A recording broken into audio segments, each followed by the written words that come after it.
When I bought my first investment property, I never expected the biggest challenge wouldn't be the renovation budget or finding tenants, but rather the self-appointed queen of the neighborhood. Nancy, the HOA president.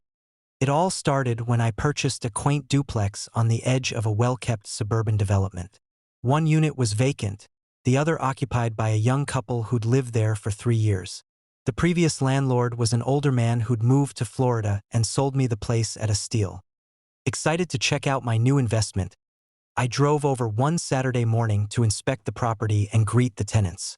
I pulled into the driveway, unlocked the tall wooden gate that led to the backyard, and began making notes on what needed fixing. The fence needed staining, the lawn needed a trim, and the shed was leaning a bit too much for comfort. That's when I heard it. The sharp click-clack of sandals on pavement and the unmistakable sound of someone clearing their throat for dramatic effect. "Excuse me. Hello? Who are you, and what do you think you're doing?" I turned to see a woman in her late 50s, wearing a pastel pantsuit, oversized sunglasses, and a lanyard with HOA President printed in bold letters. Her expression could have curdled milk. "Morning," I said. "I'm the new owner, just checking things out." She scoffed so hard I thought she might choke. "New owner? That's impossible. Mr. Peters owns this place." "Not anymore," I replied calmly. "He sold it to me last month." Nancy practically pushed past me, peering into the yard like she'd catch me burying stolen goods. "I didn't receive any notice of this. You can't just waltz in here. This neighborhood has standards." I chuckled. "I'm pretty familiar with standards. I own 3 other rentals downtown. This one just needs a bit of love." That's when she stepped forward, sticking her foot inside the open gate like a door-to-door salesman refusing to leave. "Well, you can't make any changes without HOA approval, and tenants are required to follow all HOA guidelines.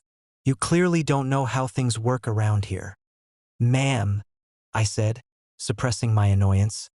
"I appreciate the info, but I'll handle my property as needed. If I need HOA forms, I'll read the bylaws. Have a nice day." I gave her a polite nod, then gently closed the gate, right in her face. That did it. I heard her indignant gasp through the wood. 5 minutes later, while I was making notes about replacing the gutters, I heard sirens. 2 police cars pulled up to the curb, lights spinning.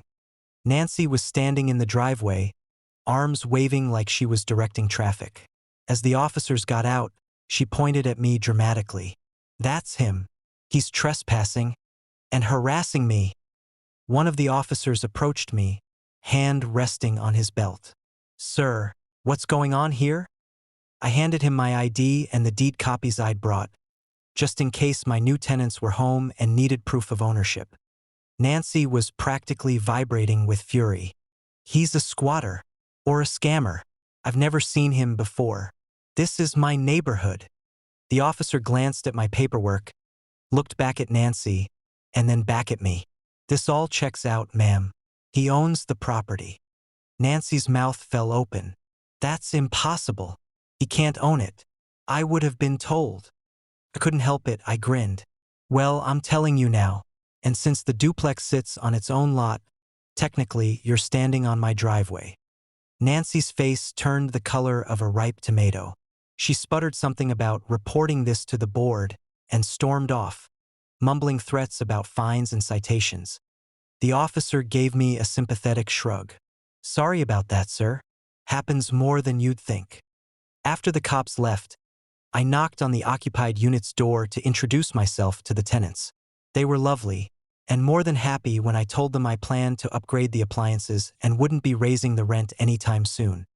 As for Nancy, the icing on the cake was when she realized that her own unit, because surprise, she was renting the other half of my duplex, had a lease up for renewal in 6 months. Let's just say, when the time comes, I'm looking forward to politely reminding her exactly who owns the gate she tried to shove her way through.